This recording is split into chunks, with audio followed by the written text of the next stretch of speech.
Hi friends, എല്ലാവർക്കും അബ്ദു ടോക്സിന്റെ പുതിയൊരു വീഡിയോയിലേക്ക് സ്വാഗതം. നമ്മൾ ഇന്നിവിടെ സംസാരിക്കാൻ പോകുന്നത് രണ്ട് കാര്യങ്ങളാണ്. ഒന്ന്, നമ്മുടെ ഡാമേജ് ആയിട്ടുള്ള ഒരു പാൻ കാർഡിനെ എങ്ങനെ റീപ്രിന്റ് ചെയ്യാം. അതായത് ആ പാൻ കാർഡിന്റെ നമ്പർ നിങ്ങൾക്കറിയാം, അത് ജസ്റ്റ് ഡാമേജ് ആയിട്ട് മാത്രമേ ഉള്ളൂ.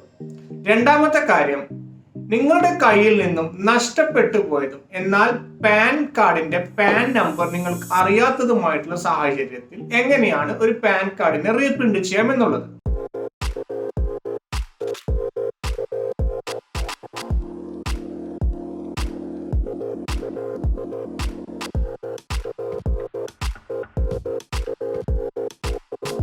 നിങ്ങൾക്ക് മുൻപ് ഒരു പാൻ കാർഡ് ഉണ്ടായിട്ടുണ്ടെങ്കിൽ നിയമപരമായി നിങ്ങൾക്ക് ആ പാൻ കാർഡിനെ വീണ്ടും റീപ്രിന്റ് ചെയ്യാവുന്നതാണ്. എന്നാൽ റീപ്രിന്റ് ചെയ്യുന്നത് ബുദ്ധിമുട്ടാണ്, അതല്ലെങ്കിൽ പാൻ നമ്പർ എനിക്കറിയില്ല, ഇത്തരം കാരണങ്ങളാൽ നിങ്ങൾ വീണ്ടും ഒരു പാൻ കാർഡ് നിങ്ങൾ അപേക്ഷിക്കുകയാണെങ്കിൽ, അതായത് ഒരു വ്യക്തി രണ്ട് പാൻ കാർഡ് കൈവശം വെക്കുകയോ അതല്ലെങ്കിൽ അപേക്ഷ നൽകുകയോ ചെയ്താൽ നിങ്ങൾക്ക് 10,000 രൂപ വരെ പിഴ ലഭിക്കാവുന്ന കുറ്റകരമാണ്.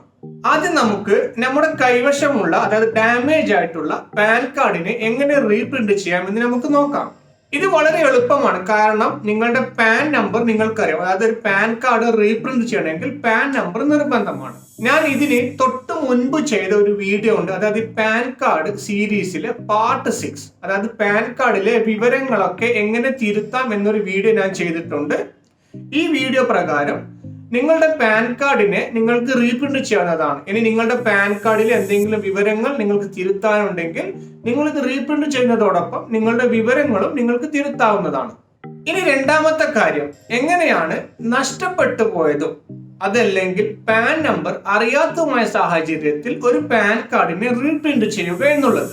നമ്മൾ നേരത്തെ പറഞ്ഞതുപോലെ പാൻ കാർഡ് റീപ്രിന്റ് ചെയ്യണമെങ്കിൽ പാൻ നമ്പർ നിർബന്ധമായി നമ്മൾ അറിഞ്ഞിരിക്കണം. എന്നാൽ ഈ സാഹചര്യം, പാൻ കാർഡ് നഷ്ടപ്പെട്ട ഈ സാഹചര്യത്തിൽ നമ്മുടെ പാൻ നമ്പർ നമുക്കറിയില്ല. അപ്പൊ ആദ്യം നമുക്ക് വേണ്ടത് നമ്മുടെ പാൻ നമ്പറിനെ എങ്ങനെ നമുക്ക് ലഭിക്കാം എന്നുള്ളതാണ്. നിങ്ങളുടെ നഷ്ടപ്പെട്ടു പോയ പാൻ നമ്പർ ലഭിക്കുന്നതിനായി എനിക്കറിയാവുന്ന 3 ഓപ്ഷനുകളുണ്ട്. ഇവ ഓരോന്ന് നമുക്ക് നോക്കാം. ഓപ്ഷൻ 1, നിങ്ങൾ ഈ കാണുന്ന ഇൻകം ടാക്സ് ഇന്ത്യയുടെ കസ്റ്റമർ കെയറിൽ നിങ്ങൾ വിളിക്കുക. ഇതിൽ ഏതെങ്കിലും ഒരു നമ്പറിൽ നിങ്ങൾ വിളിച്ചാൽ മതി. നിങ്ങൾ വിളിച്ചിട്ട് നിങ്ങൾ ഈ കാണുന്ന വിവരങ്ങൾ എക്സിക്യൂട്ടീവ് ചോദിക്കുന്ന പ്രകാരം നിങ്ങൾ അവർക്ക് നൽകുക. ഇങ്ങനെ നിങ്ങൾ എല്ലാ വിവരങ്ങളും എക്സിക്യൂട്ടീവ് നൽകിയാൽ എക്സിക്യൂട്ടീവ് അവരുടെ ഡാറ്റാ ബേസ് പരിശോധിച്ചിട്ട് നിങ്ങളുടെ പാൻ നമ്പർ നിങ്ങൾക്ക് നൽകുന്നതാണ്. ഇത് ഒരു 60 to 80% സക്സസ്ഫുൾ ആണ്. കാരണം എക്സിക്യൂട്ടീവിന് നിങ്ങളുടെ ഫോണിൽ, അതായത് നിങ്ങളുടെ ആവശ്യത്തിൽ എന്തെങ്കിലും സംശയം തോന്നുകയാണെങ്കിൽ, അതായത് എന്തെങ്കിലും സെക്യൂരിറ്റി റീസൺ കാരണമോ നിങ്ങളുടെ പാൻ നമ്പർ നിങ്ങൾക്ക് തരാതിരിക്കാം. അതാണ് ഞാൻ പറഞ്ഞത്, 60 to 80% ഇത് സക്സസ്ഫുൾ ആണ്. ഇനി നിങ്ങൾക്ക് ഇങ്ങനെ കസ്റ്റമർ കെയറിൽ വിളിച്ചിട്ട് പാൻ നമ്പർ കിട്ടിയില്ല എങ്കിൽ നമുക്ക് ഓപ്ഷൻ 2 എന്താണെന്ന് നോക്കാം. ഓപ്ഷൻ 2, നിങ്ങളുടെ പേര്, ജനനതീയതി, പിതാവിന്റെ പേര്, നിങ്ങളുടെ പോസ്റ്റൽ കോഡ്, ഈ വിവരങ്ങൾ അടങ്ങിയ ഒരു രേഖ, അതായത് നിങ്ങളുടെ പാസ്പോർട്ട്, അതല്ലെങ്കിൽ നിങ്ങളുടെ ആധാർ കാർഡ്, അതല്ലെങ്കിൽ നിങ്ങളുടെ സ്കൂൾ സർട്ടിഫിക്കറ്റ്, ഏതെങ്കിലും ഒരു രേഖയുമായി നിങ്ങളുടെ ഏറ്റവും അടുത്തുള്ള ഒരു ഇൻകം ടാക്സ് ഓഫീസിൽ നിങ്ങൾ നേരിട്ട് പോവുക. ഇനി നിങ്ങൾക്ക് നേരിട്ട് പോകാൻ പറ്റാത്ത സാഹചര്യമാണെങ്കിൽ നിങ്ങളുടെ ഒരു റിലേറ്റീവ് ഇൻകം ടാക്സ് ഓഫീസിൽ പോയാലും മതി. നിങ്ങളുടെ റിലേറ്റീവ് ആണ് ഇൻകം ടാക്സ് ഓഫീസിൽ പോകുന്നതെങ്കിൽ ഈ കാണുന്ന ഒരു സാക്ഷ്യപത്രം അവർ കയ്യിൽ കരുതിയിരിക്കണം. നിങ്ങൾ ഈ കാണുന്ന ഫോർമാറ്റിലുള്ള റെഡ് കളറിലുള്ള വിവരങ്ങൾ മാത്രം നിങ്ങൾ മാറ്റിയാൽ മതിയാവും. കാരണം ഈ റെഡ് കളറിലുള്ള വിവരങ്ങളെല്ലാം എന്നെ സംബന്ധിച്ചിട്ടുള്ള വിവരങ്ങളാണ്. അങ്ങനെ നിങ്ങൾ നേരിട്ട് അല്ലെങ്കിൽ നിങ്ങളുടെ റിലേറ്റീവ് ഇൻകം ടാക്സ് ഓഫീസിൽ പോയിട്ട് നിങ്ങളുടെ പാൻ കാർഡ് നഷ്ടപ്പെട്ടു എന്നും പാൻ നമ്പർ വേണമെന്നും അവരെ ബോധിപ്പിച്ചാൽ അസസിംഗ് ഓഫീസർ, അതായത് ഇൻകം ടാക്സിലെ ഓഫീസർ, അവരുടെ ഡാറ്റാ ബേസ് പരിശോധിച്ചിട്ട് നിങ്ങളുടെ പാൻ നമ്പർ നിങ്ങൾക്ക് നൽകുന്നതാണ്. ഇത് 100% റിസൾട്ട് ഓറിയന്റഡ് ആണ്. നിങ്ങൾക്ക് എന്തായാലും നിങ്ങളുടെ പാൻ നമ്പർ കിട്ടും. ഇനി നമുക്ക് തേർഡ് ഓപ്ഷനും കൂടി നോക്കാം. തേർഡ് ഓപ്ഷൻ ബേസിക്കലി കച്ചവടം ചെയ്യുന്നവർക്ക്, അതായത് ടാക്സ് വാങ്ങുകയോ ടാക്സ് കൊടുക്കുകയോ ചെയ്യുന്നവർക്കാണ്. അതായത് അവർക്ക് ഒരു ടാൻ നമ്പർ ഉണ്ടായിരിക്കണം. അതിനുവേണ്ടി നിങ്ങൾ ഈ കാണുന്ന income tax India E filing എന്ന വെബ്സൈറ്റ് നിങ്ങൾ ഓപ്പൺ ചെയ്യുക. തുടർന്ന് വരുന്ന സ്ക്രീനിൽ നിങ്ങളുടെ ഈ കാണുന്ന വെൽക്കം നോട്ട് നിങ്ങൾ ക്ലോസ് ചെയ്തതിനു ശേഷം നിങ്ങളുടെ സ്ക്രീനിന്റെ ലെഫ്റ്റ് സൈഡിലായി നിങ്ങൾക്കൊരു ഓപ്ഷൻ കാണാം, no your tan or AO. ഈ ഒരു ഓപ്ഷനാണ് നിങ്ങൾ ക്ലിക്ക് ചെയ്യേണ്ടത്. തുടർന്ന് വരുന്ന പേജിൽ നെയിം എന്ന ഓപ്ഷൻ സെലക്ട് ചെയ്തു എന്ന് നിങ്ങൾ ഉറപ്പുവരുത്തുക. അതിനുശേഷം നിങ്ങളുടെ കാറ്റഗറി ഇൻഡിവിജ്വൽ എന്ന ഓപ്ഷൻ നിങ്ങൾ സെലക്ട് ചെയ്യുക. അതിനുശേഷം നിങ്ങളുടെ സ്റ്റേറ്റ് നിങ്ങൾ ചൂസ് ചെയ്യുക. അതിനുശേഷം നിങ്ങളുടെ പേര് ടൈപ്പ് ചെയ്യുക, നിങ്ങളുടെ ഫോൺ നമ്പർ ടൈപ്പ് ചെയ്യുക.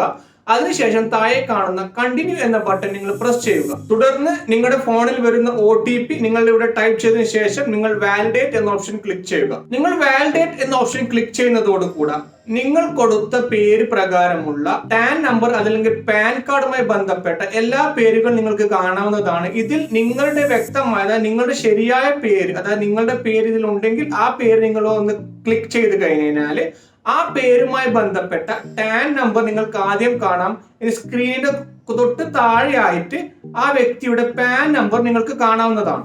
അങ്ങനെ നമ്മൾ ഈ പറഞ്ഞ 3 ഓപ്ഷനിൽ ഏതെങ്കിലും ഒന്ന് ഉപയോഗിച്ച് നിങ്ങൾക്ക് നിങ്ങളുടെ പാൻ നമ്പർ നിങ്ങളുടെ കൈവശം കിട്ടിയ ഇനി എങ്ങനെയാണ് നിങ്ങളുടെ പാൻ കാർഡിനെ റീപ്രിന്റ് ചെയ്യുന്നത് നമുക്ക് നോക്കാം. ഇതിനു വേണ്ടി ഞാൻ നേരത്തെ പറഞ്ഞ പോലെ ഞാൻ തൊട്ട് മുൻപ് ചെയ്ത, അതായത് ഈ പാൻ കാർഡ് സീരീസിലെ പാർട്ട് 6 വീഡിയോ, അതായത് പാൻ കാർഡിലെ വിവരങ്ങൾ എങ്ങനെ തിരുത്താം എന്ന വീഡിയോ നോക്കിയിട്ട് നിങ്ങളുടെ പാൻ കാർഡ് നിങ്ങൾക്ക് റീപ്രിന്റ് ചെയ്യുന്നതാണ്. ഇങ്ങനെ പാൻ കാർഡ് റീപ്രിന്റ് ചെയ്യുന്നതോടൊപ്പം നിങ്ങളുടെ പാൻ കാർഡിലെ വിവരങ്ങൾ എന്തെങ്കിലും നിങ്ങൾക്ക് തിരുത്തണമെങ്കിൽ അതും കൂടെ നിങ്ങൾക്ക് ഒരുമിച്ച് ചെയ്യാവുന്നതാണ്. എന്നാൽ നിങ്ങൾ പാൻ കാർഡ് റീപ്രിന്റ് ചെയ്യുന്ന ഈ ഒരു ഓപ്ഷൻ ചൂസ് ചെയ്ത് കഴിഞ്ഞാൽ ഈ ഓപ്ഷനിൽ ഒരു 4th സ്റ്റേജിൽ നിങ്ങളുടെ പാൻ കാർഡിന്റെ കോപ്പി അറ്റാച്ച് ചെയ്യാൻ വേണ്ടി ആവശ്യപ്പെടുന്നുണ്ട്. ഈ ഒരു അവസരത്തിൽ നിങ്ങളുടെ പാൻ കാർഡിന്റെ കോപ്പി അറ്റാച്ച് ചെയ്യുന്നതിന് പകരം നോ ഡോക്യുമെന്റ് എന്ന ഓപ്ഷൻ നിങ്ങൾ ചൂസ് ചെയ്താൽ മാത്രം മതിയാകും. അങ്ങനെ നിങ്ങളുടെ പാൻ നമ്പർ കിട്ടിയ പാൻ നമ്പർ റീപ്രിന്റ് ചെയ്യുന്ന റിക്വസ്റ്റ് നിങ്ങൾ കൊടുത്തു. അതോടൊപ്പം തന്നെ നിങ്ങളുടെ പാൻ നമ്പർ നേരത്തെ ആധാർ കാർഡുമായി ലിങ്ക് ചെയ്തില്ല എങ്കിൽ അത് എത്രയും പെട്ടെന്ന് തന്നെ ലിങ്ക് ചെയ്യുക. ഇതിനുള്ള വീഡിയോ ഞാൻ നേരത്തെ ചെയ്തിട്ടുണ്ട്. അത് നോക്കിയിട്ട് നിങ്ങൾക്ക് വളരെ എളുപ്പത്തിൽ തന്നെ നിങ്ങളുടെ പാൻ നമ്പറും നിങ്ങളുടെ ആധാർ കാർഡും തമ്മിൽ നിങ്ങൾക്ക് ലിങ്ക് ചെയ്യുന്നതാണ്. അപ്പോൾ ഈ വീഡിയോയിലൂടെ നിങ്ങളുടെ നഷ്ടപ്പെട്ടു പോയത് അതല്ല എങ്കിൽ ഡാമേജ് ആയിട്ടുള്ള ഒരു പാൻ കാർഡിനെ എങ്ങനെ റീപ്രിന്റ് ചെയ്യാമെന്ന് നിങ്ങൾക്ക് എല്ലാവർക്കും മനസ്സിലായി കാണാം എന്ന് ഞാൻ വിചാരിക്കുന്നു. ഈ വിഷയവുമായി നിങ്ങൾക്ക് എന്തെങ്കിലും സംശയമുണ്ടെങ്കിൽ എന്റെ ഈ വീഡിയോ നിങ്ങൾ കമന്റ് ചെയ്യുക. എന്നാൽ കഴിയുന്നതും വളരെ വേഗത്തിൽ തന്നെ ഞാൻ നിങ്ങൾക്ക് മറുപടി നൽകുന്നതാണ്. ഇനി എനിക്ക് അറിയാത്ത കാര്യങ്ങളാണെങ്കിൽ ഇതുമായി ബന്ധപ്പെട്ട ഓഫീസുമായി അറിഞ്ഞ് നിങ്ങൾക്ക് വ്യക്തമായി ഞാൻ മറുപടി നൽകുന്നതാണ്. ഇതുപോലെ നല്ല നല്ല വീഡിയോസുമായി വീണ്ടും കാണുന്നത് വരെ എല്ലാ സുഹൃത്തുക്കൾക്കും ഗുഡ് ബൈ.